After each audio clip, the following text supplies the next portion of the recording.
My name is Elizabeth McClintock. I'm the presiding municipal court judge for the city of Woodland Park. You're being asked to watch this video advisement rather than appearing in person so that you and your neighbors are not put at increased risk of exposure to the COVID-19 pandemic. So with that in mind, I would like you to keep these important constitutional rights in mind before going forward with your case. You have the right to be advised of the nature of the charge or the charges that have been brought against you. You have the right to enter a plea to those charges. The possible pleas that you could enter are guilty, not guilty, or in certain circumstances, no contest. You have the right to a speedy and public trial on those charges, which means a trial within 90 days of the entry of a not guilty plea. You have the right to be represented at trial or prior to trial by an attorney. Should you not be able to afford an attorney, in certain circumstances, one will be appointed to represent you. You have the right to bail before any conviction. You have the right to make no statement and to be aware that any statement you do make could be used against you, so do not incriminate yourself. You have the right to a trial to the court, which means a trial to a municipal court judge such as myself, or in certain circumstances to a jury trial. Jury trials in municipal court are to 3 or 6 jurors. You need to decide how many jurors you would like to have at the time of the entry of your not guilty plea. If you go to trial, you have the right to testify at that trial or not testify. If you choose not to testify, that cannot be used against you in any way. You have the right to what's called service of process, which means to compel the attendance of any witnesses through the subpoena power of the court to attend your proceedings and present evidence on your behalf. You simply need to ask that the court issue an order to compel their attendance.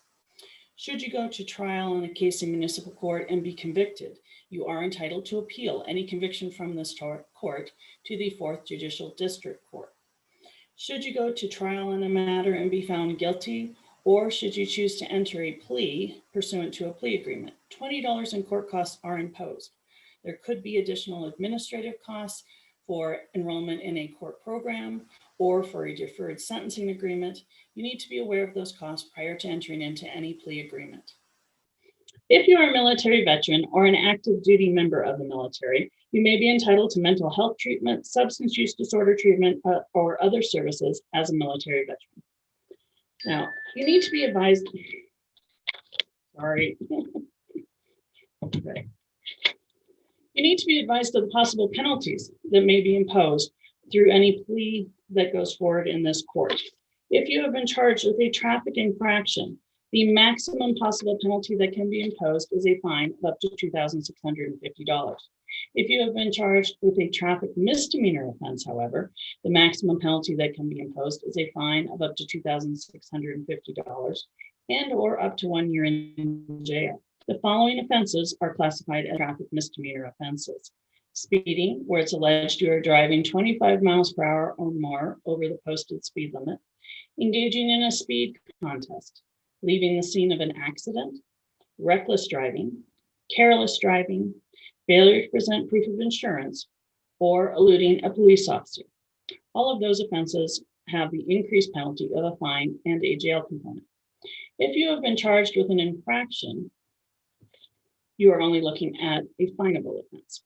If you have been charged with an ordinance violation under the City of Woodland Park ordinances, the possible maximum penalty you could face is a fine of up to $1,000 and or up to 1 year in jail.